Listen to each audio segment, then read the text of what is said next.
prezados irmãos, prezadas irmãs. Em muitos lugares do mundo, neste domingo nós celebramos o Dia do Padre. O Dia do Padre é dia de São João Maria Vianney, que é dia 4 de agosto, na terça-feira.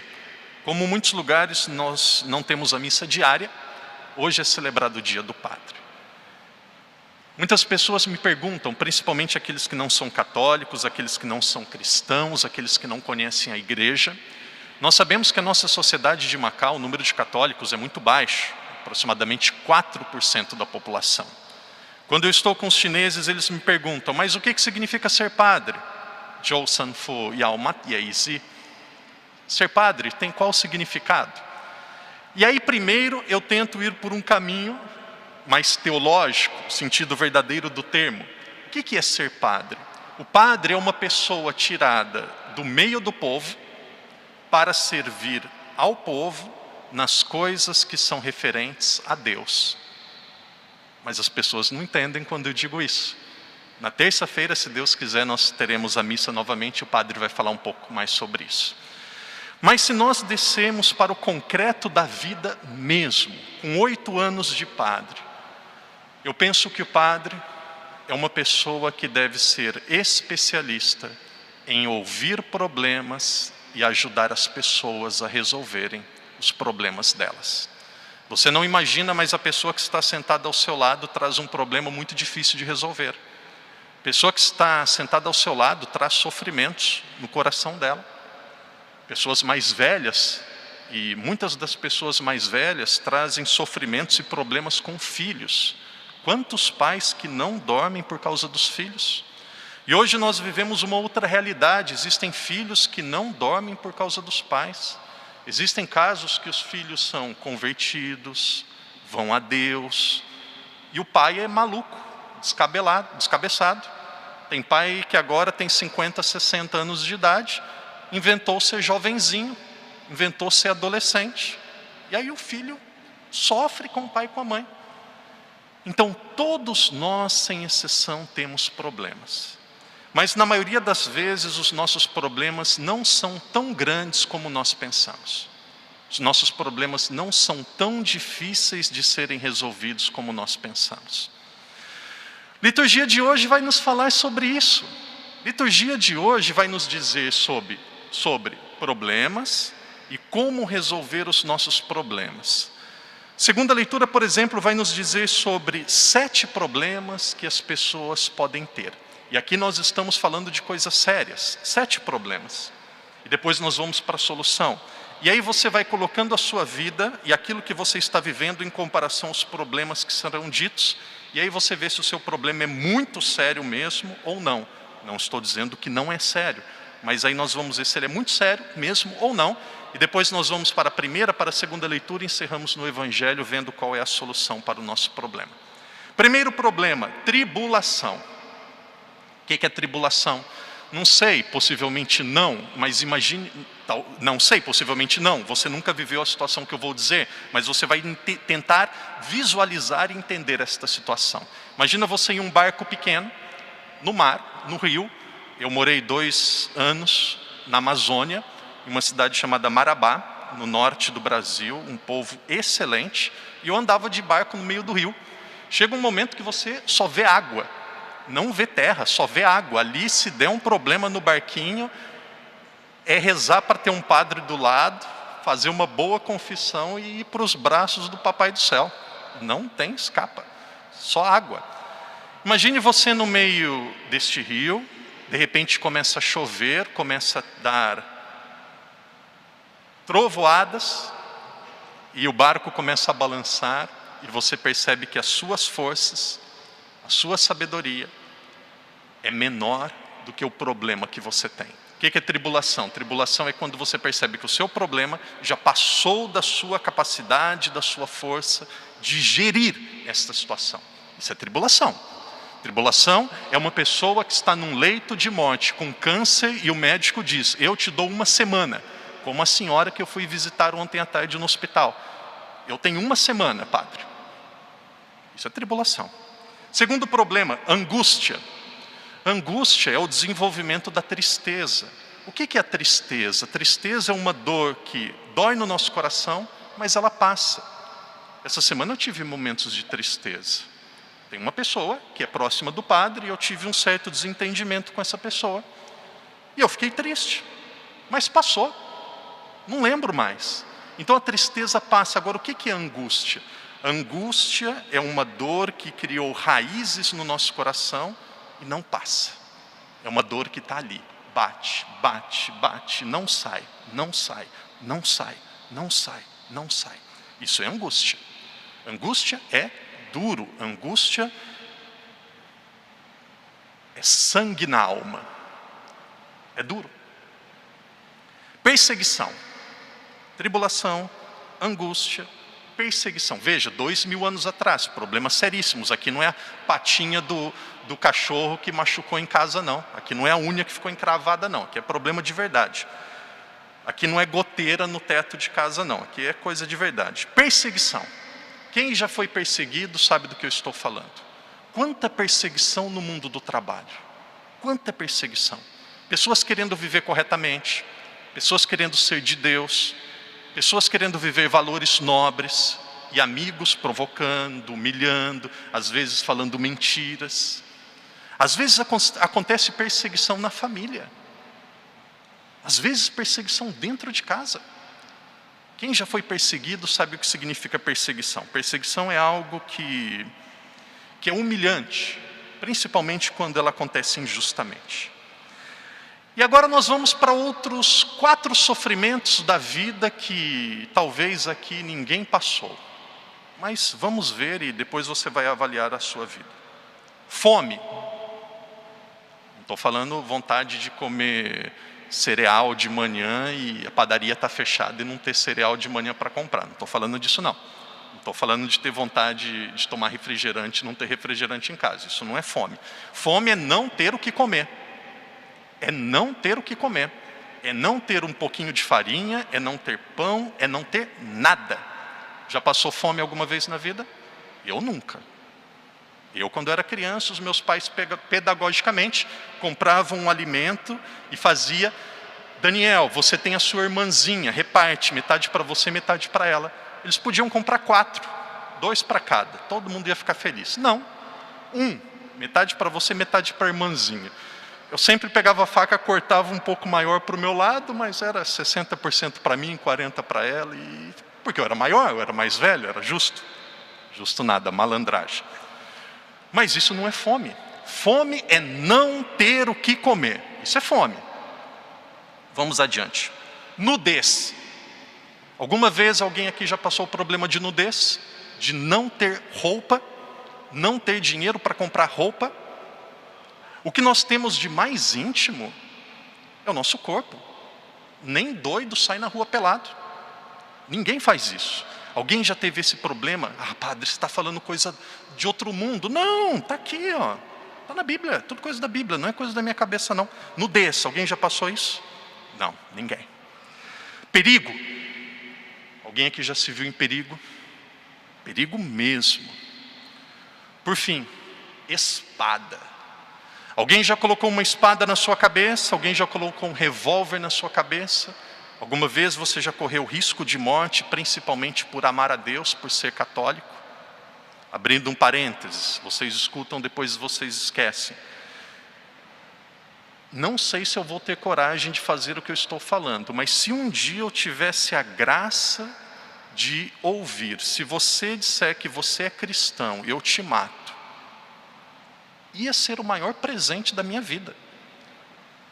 Uma pessoa que ela derrama o seu sangue por causa de Cristo, ela está no céu na hora. Na hora, é céu na hora, e depois se torna intercessor de todo mundo. Se algum dia você tiver essa graça de alguém te colocar aí na parede e falar: se você é cristão, eu vou te matar. Mas não pense 2 vezes. Padre, os meus filhos, manda para mim, manda que eu cuido.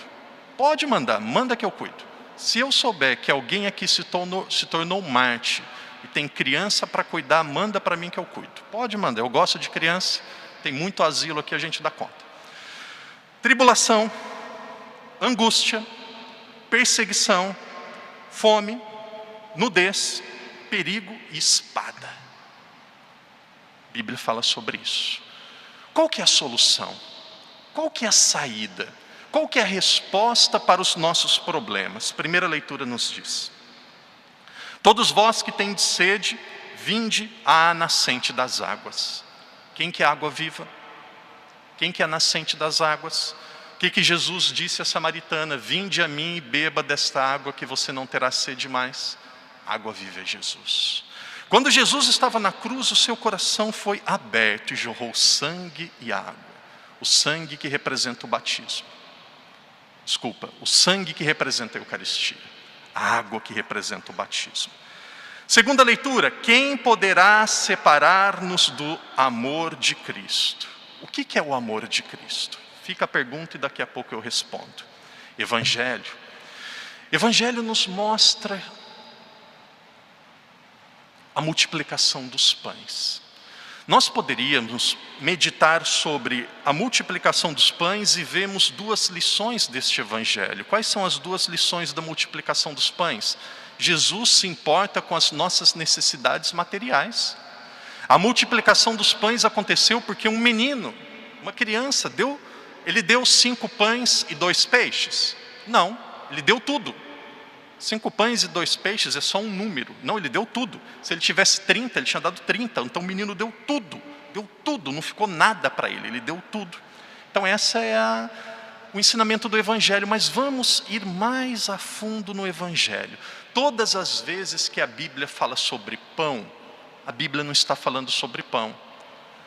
O pão é uma prefiguração. O pão, tanto o maná quanto a multiplicação dos pães, é uma preparação para a Eucaristia. Você já foi em uma festa? Sabe quando começa a vir aqueles salgadinhos? O salgadinho não é a festa ainda, o salgadinho é a entrada. Não enche o seu estômago de salgadinho, senão você não come o prato principal. Então, quando a Bíblia fala de pão, a Bíblia está falando da entrada, do tira-gosto, da preparação. Quer ter forças para vencer estas 7 dificuldades ou qualquer problema da sua vida, só existe uma saída: Eucaristia. Eucaristia. Não tem outro meio. Eucaristia. O que significa a Eucaristia, padre?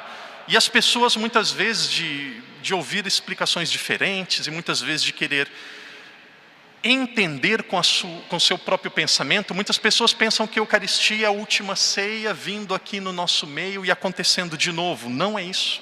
Agora você vai fazer um esforço intelectual para acompanhar a explicação do padre e entender uma vez por todas, até o último dia da sua vida, o que significa a Eucaristia. Essa é a explicação de um padrinho que eu tenho no céu, Dom Henrique Soares da Costa. Jesus morreu na cruz. Jesus morreu na cruz, ele ficou enterrado no sábado.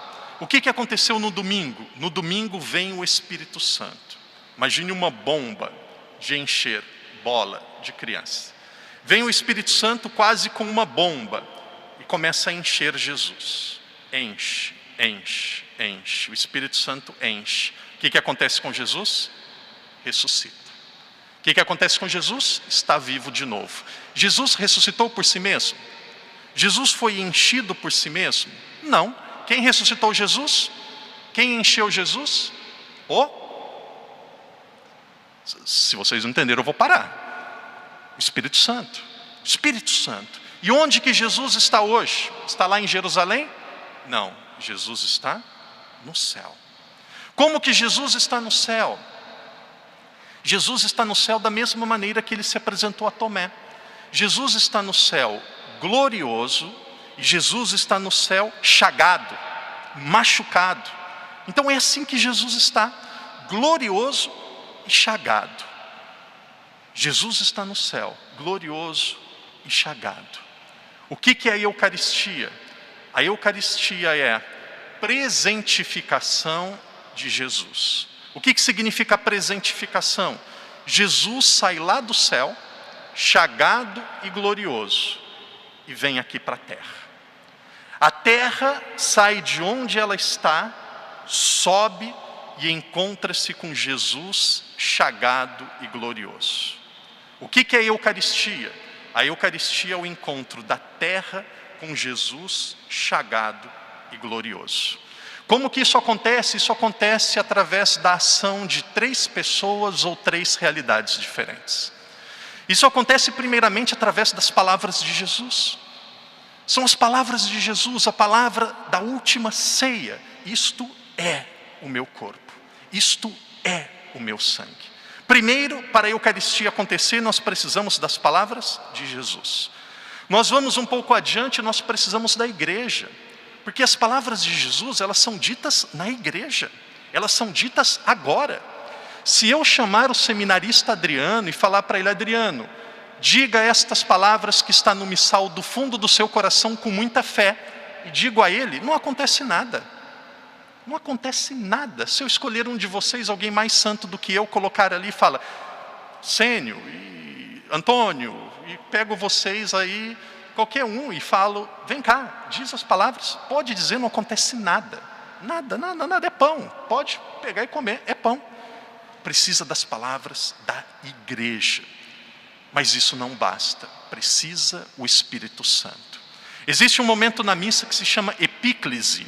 Epíclise é um dos momentos mais lindos, onde o padre abre os braços, coloca os braços, é assim mesmo, coloca os braços em cima, a mão em cima das oferendas, clama o Espírito Santo, pede o Espírito Santo, depois ele traça o sinal da cruz em cima das oferendas. Naquele momento o Espírito Santo desce. As palavras de Jesus são atualizadas na igreja através do Espírito Santo. E o que acontece no nosso meio? Através daquilo que foi uma ceia, que é o modelo, a terra sobe e o céu desce. E Cristo se torna presente no nosso meio. A solução para os nossos problemas é a Eucaristia. Eu tenho ouvido inúmeros testemunhos fantásticos de pessoas que fazem a experiência da Eucaristia. Fantásticos. Uma pessoa, de repente, ela fez a experiência da Eucaristia e percebeu quem era Jesus na Eucaristia. E ela se deu conta que ela não era casada na igreja. Mas ela fez a experiência de Jesus na Eucaristia. O que ela fez? Alugou um apartamento e falou para o companheiro que ela vivia: eu vou levar os filhos, você fica em casa e nós vamos nos separar, porque agora eu quero receber a Eucaristia, nós não vamos viver juntos mais. E o homem ficou assustado: mas como? Nós temos filhos, como que você vai? Não, o apartamento já está alugado, eu vou. E aí ela veio me procurar: padre, resolvi o meu problema. Eu falei: minha filha, qual que é o seu problema? Padre, porque eu não sou casada na igreja, tenho que receber a Eucaristia. Eu falei: filha, não faz isso. Vamos fazer o possível para casar você na igreja, sua família é linda, vocês se amam, vocês querem viver juntos, vivam juntos, casa na igreja. Mas você viu a vontade de receber a Eucaristia? Você viu o desejo? Não queria nem saber de marido, não queria nem saber de nada, alugou o apartamento e estava indo. Foi lá, cancelou o contrato e, se Deus quiser, vai resolver o problema. Está complicado ainda, marido não quer casar na igreja. Que homem covarde, que coisa triste. Pensando nele, resolve o problema da mulher. Esse rapaz não deve estar assistindo essa missa. Se tivesse, que egoísmo. Resolve o problema da mulher, casa na igreja, todo mundo feliz. Queridos irmãos e irmãs, eu não sei como está a sua vida, mas a solução dos seus problemas é Deus. É Deus. É Deus. A solução dos seus problemas é Deus. Quanto mais você se aproxima de Deus, quanto mais você se relaciona com Deus, mais clareza, mais segurança você terá. E deixa o padre encerrar dizendo assim: não basta apenas entrar na fila e receber a Eucaristia. Eu sei que as coisas que eu digo incomodam e tem pessoas que não gostam. Não tem problema nenhum. Eu não vim aqui para ninguém gostar de mim. Eu tenho clareza. E quando todo mundo começa a gostar do padre, o padre está indo pelo caminho errado. É para o padre ser escutado e, se aquilo que ele está falando é correto, é para ser seguido. Não tem como. Eu tenho uma crise no meu coração. Eu não entendo por que as filas para receber a Eucaristia estão lotadas e as filas do confessionário estão vazias. Não entendo. Na minha cabeça tem essa interrogação e eu não entendo. Primeira carta aos Coríntios, capítulo 11, versículo, se não me engano, 21 até o 24.